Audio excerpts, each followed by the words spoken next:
ठीक है, अगला टॉपिक हम लोग करते हैं विद्युत शक्ति यानी पावर। पावर इलेक्ट्रिक पावर बोलते हैं इसको, विद्युत शक्ति इलेक्ट्रिक पावर। पावर क्या होता है? पावर बराबर होता है काम के करने की दर। काम के करने की दर, नीचे टाइम लगेगा और ऊपर काम, वर्क बाय टाइम। तो पावर का फॉर्मूला क्या आ गया आपके पास? पावर का फॉर्मूला आ गया वर्क बाय टाइम। देखिए चैप्टर खत्म होने को आया, बस कुछ ही पार्ट रह गया है।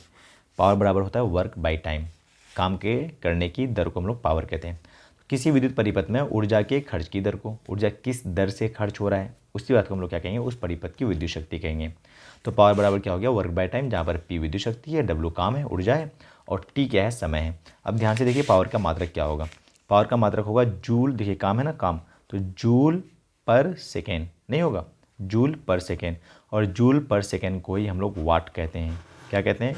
वाट। ठीक है, तो एक बार कई बार क्वेश्चन में आता है कि एक वाट बराबर कितना होता है। तो एक वाट बराबर होता है भैया 1 जूल पर सेकेंड, यानी नीचे ऊपर 1 जूल, नीचे 1 सेकेंड, तो हो जाएगा वाट, 1 वाट। ठीक है, अब ध्यान से देखो ये पावर का फॉर्मूला क्या होगा। तो पावर का फॉर्मूला हमने देखा है कि वर्क बाय टाइम। वर्क मतलब ऊर्जा, और ऊर्जा अभी पिछली वीडियो में हमने पढ़ा था, ऊर्जा जो होता है, हीट ऊर्जा जो होता है, वो होता है I²RT। होता है कि नहीं होता है? और नीचे क्या हो जाएगा? By T. टी ने टी को मार दिया, तो I²R पावर का एक फॉर्मूला निकल के आ गया। तो यहाँ पावर बराबर हम लिख लेते हैं एक फॉर्मूला वर्क बाय टाइम। दूसरा फॉर्मूला मेरे पास क्या आया? I²/R। अब इस I²R में ओम का नियम का जो अलग अलग वैल्यूज़ को रख के देखो। हमको लोग ओम के नियम से क्या जानते हैं? I बराबर होता है V/R। जानते कि नहीं जानते? तो इस V/R को ना वहाँ पुट करके देखते हैं हम लोग। V/R को वहाँ पुट करके देखते हैं, यहाँ पे पुट करते हैं। देखिए तो I की जगह V/R रखिए तो क्या हो जाएगा? V²/R² इंटू ये वाला R पहले से चल रहा है, R² ने R² को मार दिया। तो पावर का एक दूसरा फॉर्मूला मेरे पास आ गया V²/R। कैसे कर रहे हैं थोड़ा स्लो करके आप देख सकते हो। V²/R पावर का दूसरा फॉर्मूला आ गया। और एक तीसरा फॉर्मूला पावर का क्या हो सकता है? इसी फॉर्मूला में अब की बार तुम R हटा दो यहाँ से। मैंने I हटाया था एक बार ना, अब R हटा दो और R यहाँ से हटा सकते हैं आप। तो R का मान यहाँ से क्या हो जाएगा? देखो जरा, R का मान हो जाएगा V/I। इसको यहाँ लेके गए, इसको यहाँ लेके आ गए, ओम के नियम से सारा हो रहा है। तो इसी फॉर्मूला में रख देते हैं जरा सा हम लोग। पहले क्या था? I²R था, अब यहाँ पर हम लोग I² तो रहने देते हैं, R का मान लिख देते हैं V/I। तो देखो ये I² खत्म हो जाएगा, तो क्या बचेगा? V into I। तो पावर का मेरे पास बहुत सारा फॉर्मूला आता है एक्चुअली में। पावर का फॉर्मूला आता है वर्क बाय टाइम, ये तो जनरल फॉर्मूला है। और इलेक्ट्रिसिटी में हमने क्या सीखा? V, पावर बराबर V। ठीक है, उसके अलावा हमने क्या सीखा? I²R, और लास्ट में मैंने सीखा था V²/R। तो ये सारा पावर का फॉर्मूला आपको रखना पड़ेगा एग्जाम तक ध्यान, क्योंकि एग्जाम में ना पावर का कोई सा भी फॉर्मूला पूछ लेता है वो, कि बताइए विद्युत शक्ति का कौन सा फॉर्मूला होगा? VI होगा, I²R होगा, या V²/R होगा, कोई सा भी आपको ऑप्शन में दिया जा सकता है, पहली बात। और दूसरी बात, अगर पावर का याद कर लोगे ना तो हीट का ऑटोमेटिक आपको याद हो जाएगा। हीट का सारा फॉर्मूला क्या होता है? देखो यहाँ पर, ये पावर बराबर वर्क बाय टाइम। तो वर्क मतलब हीट, ऊर्जा, एनर्जी। तो वर्क बराबर क्या हो जाएगा? Power into time. ठीक है, तो पावर का जितना फॉर्मूला है सब में टाइम से गुना कर दो बस। तो हीट का फॉर्मूला क्या हो जाएगा?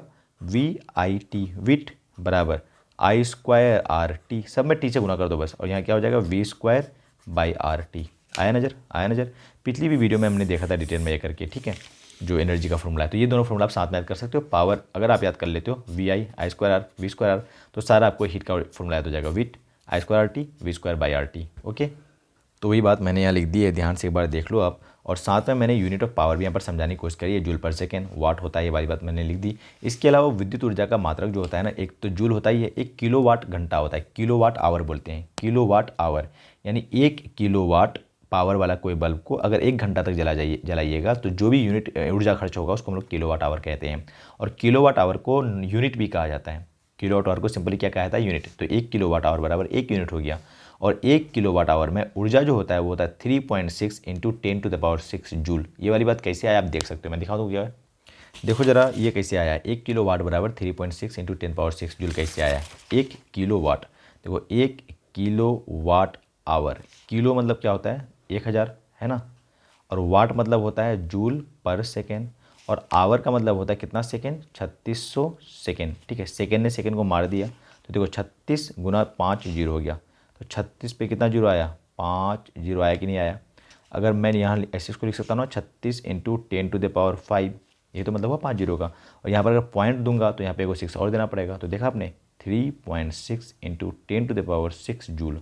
समझ में आया तो बहुत अच्छी बात, नहीं तो रटा लगा भाई इसको कि 1 किलोवाट आवर बराबर होता है 3.6 इंटू 10⁻6 जूल। ठीक है, तो 1 किलोवाट आवर को हम लोग एक यूनिट भी कहते हैं। और इसको जो ट्रेड वाली भाषा में है, बिजनेस वाली भाषा जिसके हम लोग बिल चुकाते हैं, उसमें BOT कहा जाता है, board of trade unit, board of trade unit, boat boat कहते हैं उसको बोले, ठीक है।